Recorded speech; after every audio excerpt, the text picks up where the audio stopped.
নমস্কার বন্ধুরা, আমি মন্দিরা লাইফস্টাইলে নিয়ে চলে এসেছি আরেকটি বন্ধুরা নতুন রান্না। আজ বানিয়েছি বন্ধুরা পলতা পাতা দিয়ে শুক্তো। আপনারা আশা রাখবো স্কিপ না করে পুরো ভিডিওটা দেখবেন। আপনাদের ভালোবাসা দিয়ে আমি রান্নাটা শুরু করলাম। কড়া বসিয়ে দিয়েছি বন্ধুরা। কড়া গরম হয়ে এলেই আমি এর মধ্যে তেল দিয়ে দিলাম। এখানে আমি সাদা তেল দিয়েছি, আপনারা চাইলে সর্ষের তেলও ব্যবহার করতে পারবেন।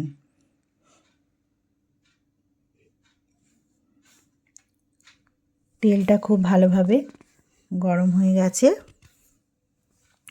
এবার আমি এর মধ্যে শুক্তোটা করব বলে দিয়ে দিলাম বড়িগুলো একটু লাল করে বন্ধুরা ভেজে আমি তুলে নেব। এই পলতা পাতা দিয়ে শুক্তোটা খেতে কিন্তু খুব ভালো হয়। ডায়াবেটিস যারা পেশেন্ট আছে তাদের জন্য কিন্তু খুবই উপকারী। বড়িগুলো আমার ভাজা হয়ে গেছে, এবার আমি তুলে নিলাম। এবার আরেকটু পরিমাণে আমি এর মধ্যে তেল দিয়ে দিয়েছি। 5 ফোড়ন আর তেজপাতা আর শুকনো লঙ্কা বন্ধুরা আমি ফোড়নে দিয়ে দিলাম।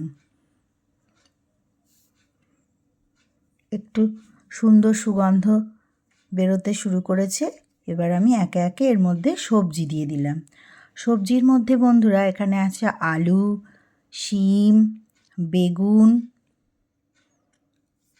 আর সেরকম কিছু ছিল না আজকে বন্ধুরা। সবজি আমার বাড়িতে আনা। আপনারা চাইলে এর মধ্যে মূলো, শীতে তো অনেক সবজি পাওয়া যায়, আপনারা পছন্দ মতো অ্যাড করতে পারবেন। এবার একটু নেড়ে চেড়ে নেব আমি। একটু হলুদ দিয়ে দিলাম বন্ধুরা,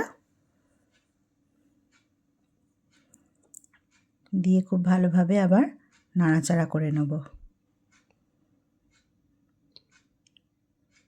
খুব ভালোভাবে ভাজা হয়ে গেলে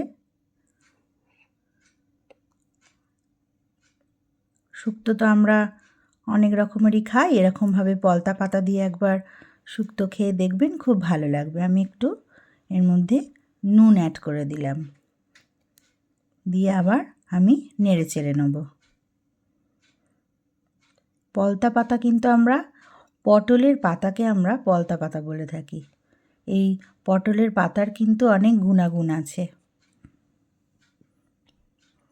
শুক্তো হয়, বড়া বানানো যায় পলতা পাতা দিয়ে। এই যে পলতা পাতা আমি দিয়ে দিলাম। খুব বেশি পরিমাণে দিলে কিন্তু আবার খুব তেঁতো হয়ে যাবে, খাওয়া যাবে না। তাই আমি পরিমাণ বুঝে দিয়েছি, আপনারাও পরিমাণটা বুঝে দেবেন। পলতা পাতাটা দিয়ে আমি আবার ভালো করে নেড়ে চেড়ে নিলাম।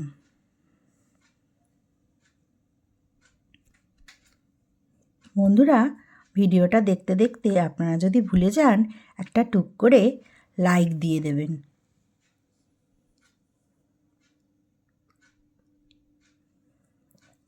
বন্ধুরা, নতুন বন্ধুরা আপনারা আমার পরিবারে এলে আবার দয়া করে চলে যাবেন না।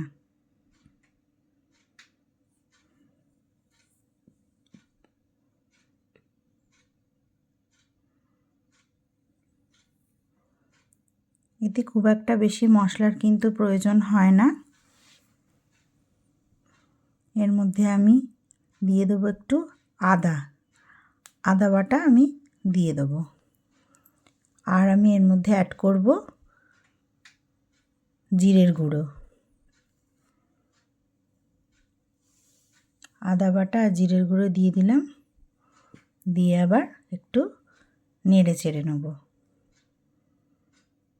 আর অল্প একটু জল আমি দিয়ে দিলাম, মশলাটা যাতে পুড়ে না যায়। দিয়ে একটু 2-3 সেকেন্ডের মতো আমি ভালোভাবে নাড়াচাড়া করে নিলাম। এবার আমি বন্ধুরা এর মধ্যে জল অ্যাড করে দেবো।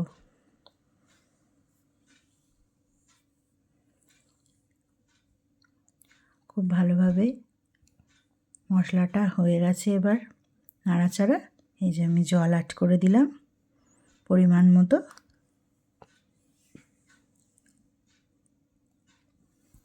দিয়ে আমি এবার একটা ঢাকা চাপা দিয়ে দেবো মিনিট 5-7 জন্য।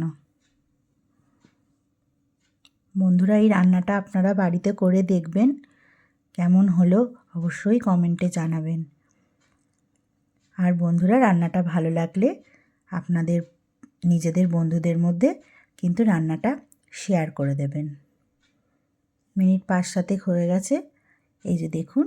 এবার আমি এর মধ্যে একটু বড়ি, ভেজে রাখা বড়ি দিয়ে দিলাম। বড়িটাতে কিন্তু অনেকটা টেনে নেয়, জল টেনে নেয়।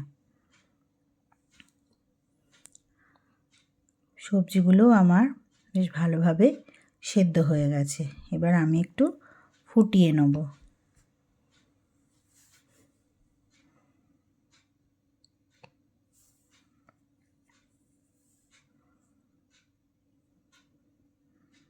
খুব ভালোভাবে আমার ফুটে গেছে।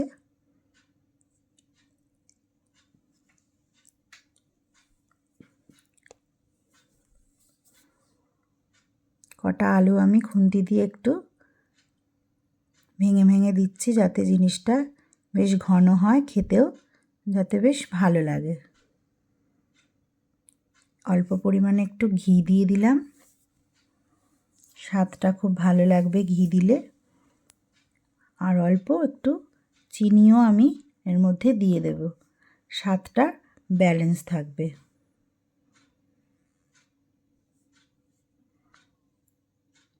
বন্ধুরা, আমি যদি কিছু ভুল বলে থাকি আপনারা মানিয়ে নেবেন, মানুষ মাত্রই তো ভুল হয়। এই যে একটু নুন দিয়ে দিলাম। আমার রান্নাটা কিন্তু একদম কমপ্লিট হয়ে গেছে। তো বন্ধুরা, আমার পলতা পাতার শুক্তো আপনাদের কেমন লেগেছে তা অবশ্যই কমেন্টে জানাতে কিন্তু ভুলবেন না।